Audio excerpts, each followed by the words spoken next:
Hello everyone, welcome back to Changfied YouTube channel, your trusted source for latest updates across South Sudan and beyond.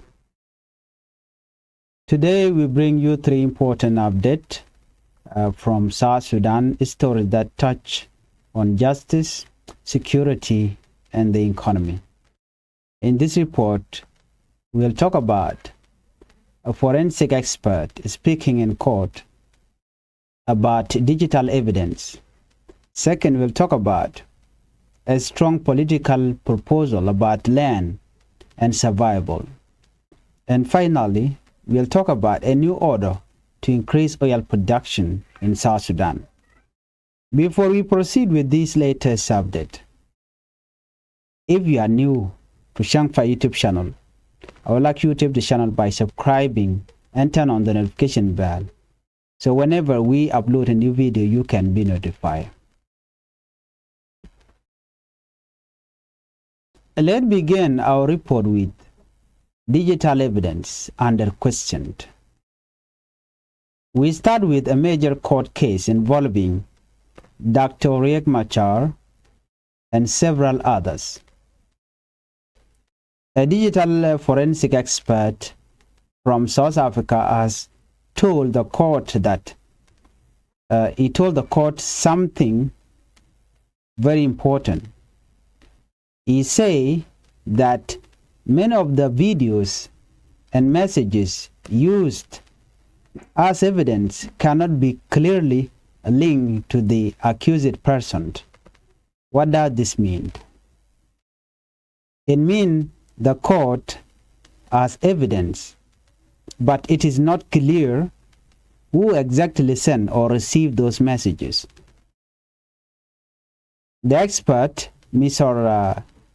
Peter Calvin Rafadi, spoke during the 61st court session.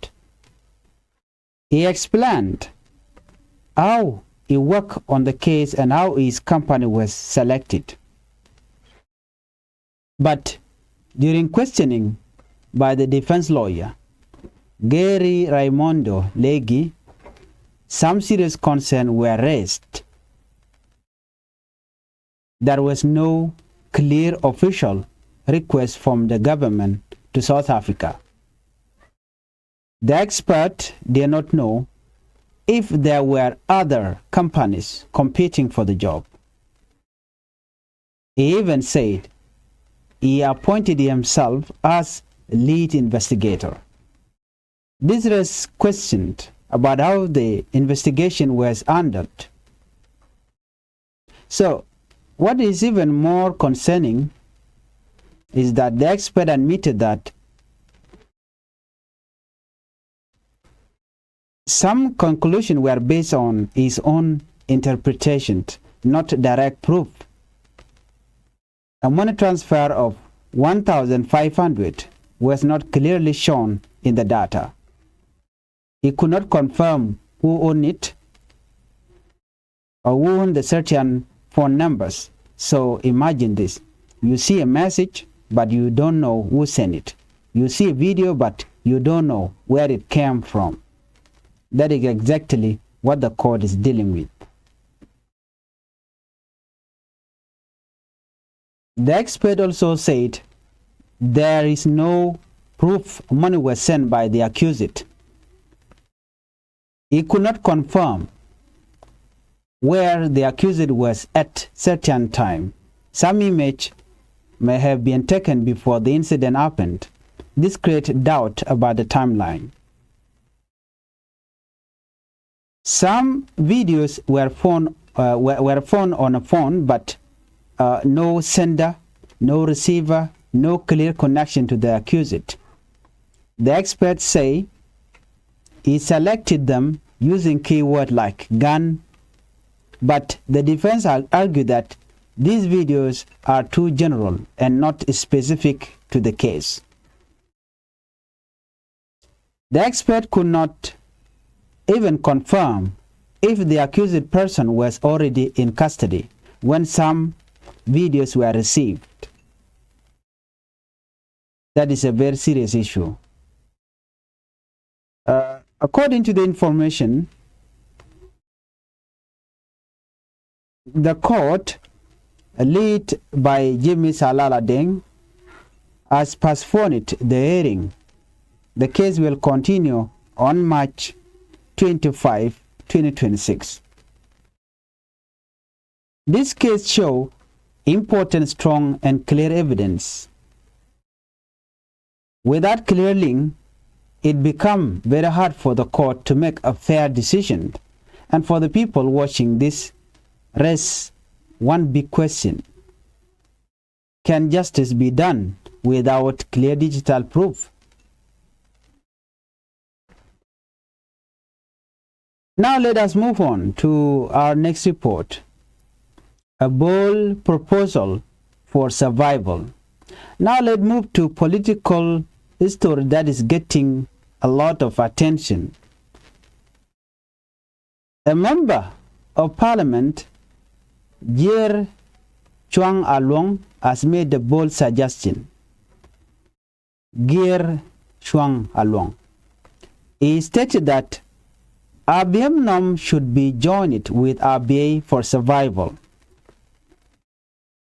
because of insecurity and lack of infrastructure. People are struggling, and in some cases, help cannot even reach them.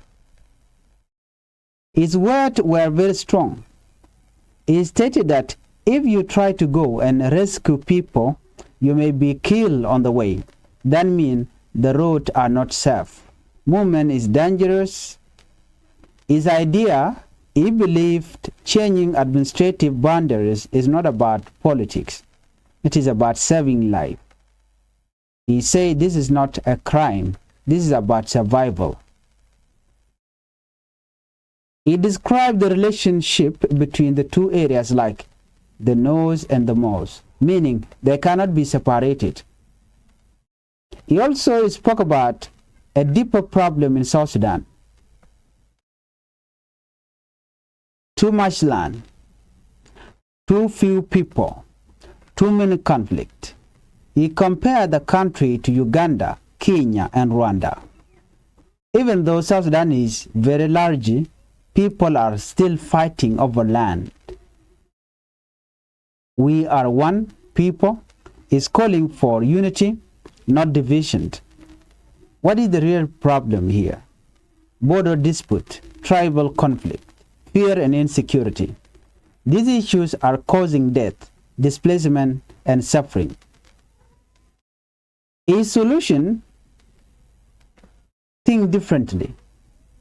Stop focusing on boundaries. Start focusing on human life. This idea may sound controversial. Some people may support it, others may reject it, but one thing is clear. People are tired of dying because of border issues. So the question is, should boundaries change if it serves life? We have another report about oil production to increase in South Sudan. Now let's talk about the economy. The Ministry of Petroleum has given a new order. They want more oil production in the Palush oil field in Greater Penal. Key player involved, Minister of Petroleum South Sudan, Dar Petroleum Operating Company. Here is the plant. Increase oil production in Block 3 and Block 7. These are important oil areas. Who made the announcement? Engineer Lual Choldak. He said the goal is to improve performance, increase efficiency, strengthen teamwork. Why this matter? Oil is the main production means. More money for the company, more money for the country, more development opportunities. Well, what else were discussed? Better cooperation between government and companies, more transparency and more accountability. If managed well, oil can help build road, school, hospital. But if not managed well, it can also lead to corruption and inequality. So the real challenge is not just producing oil, it is managing it properly. And that brings us to the end of today's report. Let's quickly recap. A forensic expert say digital evidence is not clearly linked to the accused. Second, a political suggests changing border to save lives. And third, the government want to increase oil production. This story shows us one thing. South Sudan is facing serious challenge, but also important decisions. Now, we want to hear from you. Do you trust digital evidence in court? Should border change for survival? Can oil really help the people of South Sudan? Drop your thought in the comment below. Don't forget to like, share, and subscribe to Changfied YouTube channel. Thank you.